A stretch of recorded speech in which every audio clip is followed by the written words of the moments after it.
Assalamualaikum warahmatullahi wabarakatuh. Kembali lagi bersama Kak Sofi.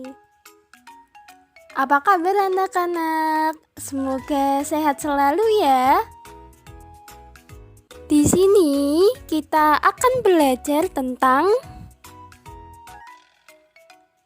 faktor penyebab keberagaman masyarakat Indonesia.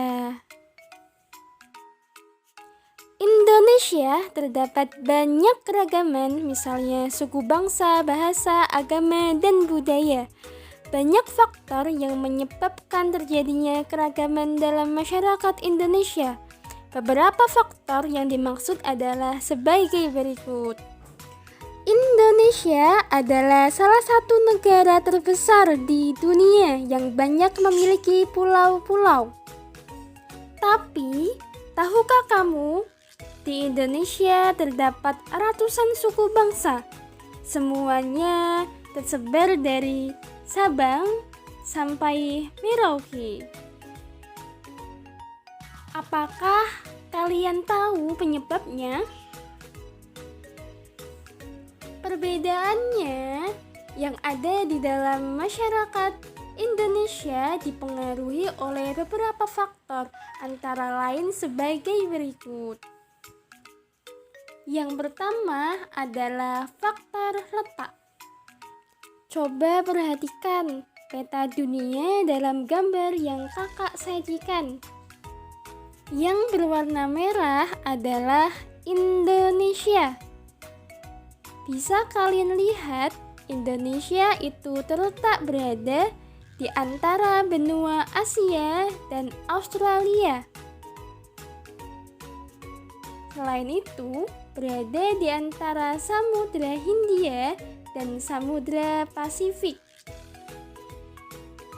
Oleh karenanya, Indonesia terletak dalam persimpangan lalu lintas dunia.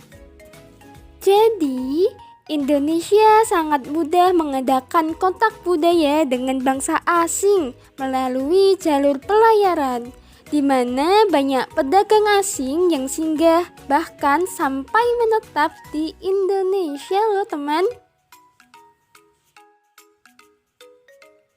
Faktor yang kedua adalah faktor geografis. Sebagaimana kita tahu bahwa Indonesia merupakan negara yang luas. Berdasarkan Kementerian Dalam Negeri yang dipublikasikan melalui buku Statistik Indonesia tahun 2018, Indonesia memiliki 16.056 pulau. Selain itu juga terdapat banyak sekali pegunungan. Karena dua faktor tersebut, Indonesia terdapat batasan geografis. Pembatasan laut menyebabkan hambatan dalam melakukan hubungan antar pulau. Oleh karena itu, masing-masing pulau berkembang dengan sendirinya sesuai dengan kondisi alam di daerahnya. Maka, di setiap daerah, di setiap pulau, pasti terdapat suku bangsa yang berbeda-beda. Faktor yang ketiga adalah faktor iklim.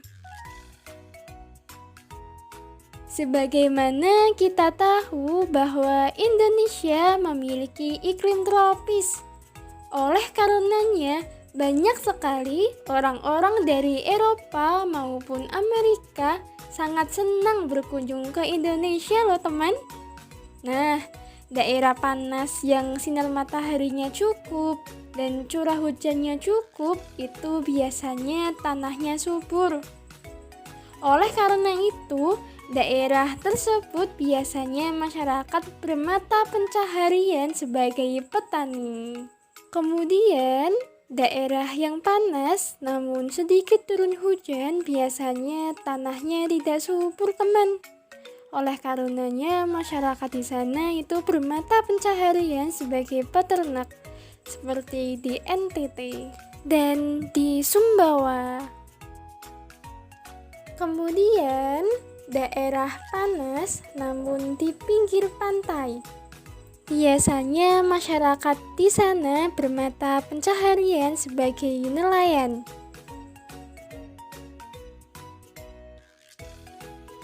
Selanjutnya, faktor sejarah.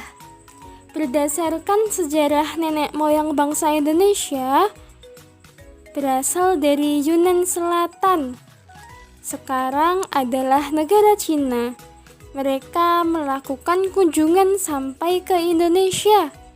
Sejalan dengan perkembangan zaman, datanglah bangsa-bangsa asing ke Indonesia. Mereka berinteraksi dengan penduduk setempat, sehingga terjadi pembauran.